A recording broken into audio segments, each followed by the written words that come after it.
ఎవరు మాట్లాడినా కేసులే, జైలుకు పంపడమే. అలాంటిది ఒక డిఎస్పీని పట్టుకొని ఆ రేంజ్లో వార్నింగ్ ఇస్తే ఎందుకు చర్యలు లేవు, లేకపోతే ఎందుకు స్పందించలేదు అనేది ఒకటి. పోలీస్ అధికారుల సంఘం అప్పుడు వారానికి ఒక ప్రెస్ మీట్ పెట్టేవాళ్ళు, వాళ్ళు ఎవరు ఎక్కడ కనపడాలి ఈ 6 నెలల్లో. మరి ఎందుకని పరిస్థితి ఎందుకుంది? ఇప్పుడు ఆ అరాచకం ఆయన చేశాడు కాబట్టే ఎవడు మాట్లాడినా ప్రజా వ్యతిరేక కార్యక్రమాలు జరిగినప్పుడు నిరసనలు, ధర్నాలు, ర్యాలీలు, కాగడాల ప్రదర్శనలు ఇట్లాంటివన్నీ చేస్తే ప్రతి ఒక్కరి మీద కేసులు పెట్టాడు. ఉదాహరణకు 2019 వరకు నా మీద ఒక కేసు లేదు కడప జిల్లాలో, ఎక్కడా లేదు. 18 కేసులు అయినా నా మీద. దాంట్లో కొన్ని ఎస్సీ ఎస్టీ కేసులు కూడా ఉన్నాయి. ఇట్లా చాలా మంది టీడీపీ నాయకుల మీద, అందరు ప్రతిపక్షాల మీద పెట్టాడు, అని వేరే విషయం. అంత అరాచకం చేశాడు కాబట్టి ప్రజలకు ఇతని మీద ఒక అసహ్యం ఏర్పడింది, ఈ పరిపాలన మీద, ఈ ప్రభుత్వం మీద. ఈ రోజు రామకోటయ్య గారు అడిగినట్లు చట్టం ఏమి ఊరుకోదు, ప్రభుత్వం ఏమి ఊరుకోదు. సమయానుకూలంగా చట్టపరంగా ఖచ్చితంగా కేసులు పడతాయి. చట్టం తన పని తాను చేసుకొని పోతుంది, వదిలిపెట్టే ప్రసక్తే ఉండదు. అది జగన్మోహన్ రెడ్డి గారు కావచ్చు, ఇంకా పెద్దోడు కావచ్చు, కానీ దానికి సరైన సమయం, సందర్భం వస్తుంది, ఖచ్చితంగా కేసులు జరుగుతాయి. ఒకటి కూడా వదిలేదు లేదు. ఇప్పుడు వర్ర రాఘవరెడ్డి ఉన్నాడు, అతని మీద ఈ సోషల్ మీడియాలో ఎంత అసభ్యకరమైన పోస్టులు పెట్టాడు అతను. ఎందుకు అతన్ని వెనకేసుకొస్తున్నాడు అదే అర్థం కావట్లేదు. సొంత చెల్లి మీద కూడా పెట్టినా కూడా వెనకేసుకొస్తున్నాడు అంటే ఏం లేదు. ఇట్లాంటి వాళ్ళు అందరికీ తెలిసి అతని అక్రమ సంపాదన ఉంది, ఆ అక్రమ సంపాదన కాపాడేదని వీళ్ళందరినీ పెట్టుకున్నాడు. సో వాళ్ళు ఏం చేసినా కూడా ఈయన వాళ్ళని భరించాలి, వాళ్ళని సాక్కోవాలి. కాబట్టి ఆ అక్రమ సంపాదన లాంటి దాంట్లో కోసం ఇటువంటి వ్యక్తులందరినీ కూడా జగన్మోహన్ రెడ్డి గారు పోషిస్తూ ఉంటాడు. వాళ్ళు విచ్చలవిడిగా ఈ సోషల్ మీడియా పోస్టులన్నీ పెట్టారు. ఈరోజు సోషల్ మీడియా పోస్టులు పెట్టిన దాని మీద హైకోర్టు కూడా ఏం మాట్లాడింది, ఇట్లాంటి వాళ్ళని వదిలిపెట్టే ప్రసక్తే లేదని. అవును. సో సమయం, సందర్భం వచ్చినప్పుడు ఖచ్చితంగా చట్టం తన పని తాను చేసుకోబోతుంది. ముఖ్యమంత్రి గారు కొత్త ముఖ్యమంత్రి గారు కాదు, ఈయన 15 సంవత్సరాలు ఆల్రెడీ అనుభవం ఉన్న వ్యక్తి. ఆయన పరిపాలన, శాంతి భద్రతలు ఎట్లా చేయాలో బాగా తెలిసిన వ్యక్తి.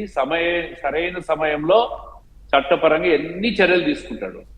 నిన్న తిరుపతిలో కూడా మాట్లాడుతున్నాడు. ఎంత అరాచకం!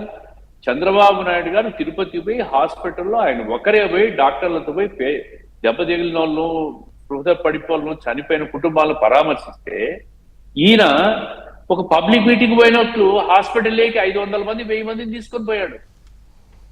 ఆ పోతూ పక్కనున్న పేషెంట్లు సెలైన్లు కూడా పీకేశారు వీళ్ళంతా. ఎంత అరాచకం! ఒక అనుకోని రీతిలో ఒక సంఘటన, తిరుపతిలో ఒక దుర్ఘటన జరిగింది, అందరికీ బాధపడుతున్నారు ప్రతి ఒక్కరు కూడా. ఇమ్మీడియట్ గా ప్రభుత్వం దాని మీద చర్యలు తీసుకొని దాన్ని డ్యామేజ్ కంట్రోల్ చేసింది. అంత స్పాంటేనియస్ గా ప్రభుత్వం చేసిందంటే ఇటువంటి ప్రభుత్వం ఇంతకుముందు ఎప్పుడన్నా ఈయన అధికారంలో ఉన్నప్పుడు ఎప్పుడన్నా జరిగిందా? 33 మంది అన్నమయ్య ప్రాజెక్టు కొట్టుకొని పోతే ఒక్క నిమిషం అన్నా పోయి ఒక రోజన్నా పరామర్శించినాడు ఆయన ముఖ్యమంత్రిగా. సొంత జిల్లాలో అన్నమయ్య ప్రాజెక్టు కొట్టుకొని పోతే, నీ ప్రభుత్వంలో కదా పడవలు మునిగిపోతే 33 మంది చనిపోయింది, నువ్వు పోయావా పరామర్శకు? ఈరోజు ఇప్పుడే మన ఆదోని ఎమ్మెల్యే గారు చెప్పినట్లు ఉనికి కోసం ఈ విధంగా ప్రవర్తన చేస్తూ ఉంటాడు. రెండో విషయం, పబ్లిక్ స్టంట్ కూడా ఇది. మీరు అంతకుముందు చూసింటారు, అసెంబ్లీలో మొదటి సమావేశానికి ప్రమాణ స్వీకారానికి వచ్చినప్పుడు జూన్లో అనుకుంటా, మధుసూదన్ రావు అన్నాడు ఒక ఇన్స్పెక్టర్. అవును. అంటే జనములో ఒక షో, ఒక స్టంట్ ఇది. అబ్బో ఏం విధిచేస్తున్నాడబ్బా, ఈయన మళ్ళా వస్తే ఇదయ్యా అదయ్యా అని ఆ కార్యకర్తలకు వాళ్ళకు జోష్ నింపేదానికి. కానీ పబ్లిక్ ఇంత పిచ్చోళ్ళు కాదు.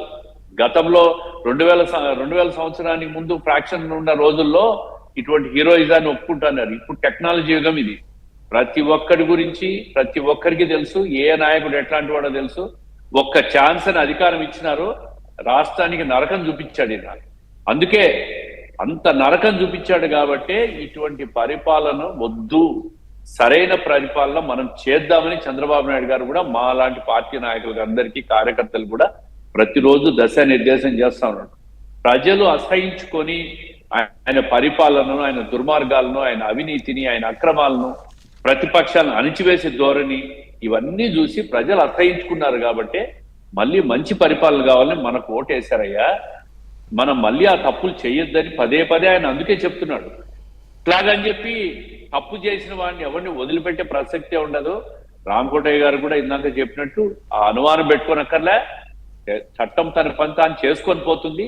సరైన సమయంలో ఇటువంటి వాళ్ళకి దండన తప్పదు. కొంచెం టైం కోసం వేచి చూడాలంటే. మీరు అంతే తప్ప జగన్మోహన్ టీడీపీలో రెడ్డి గారు పొలిట్ బ్యూరో మెంబర్గా ఉన్నారు అండ్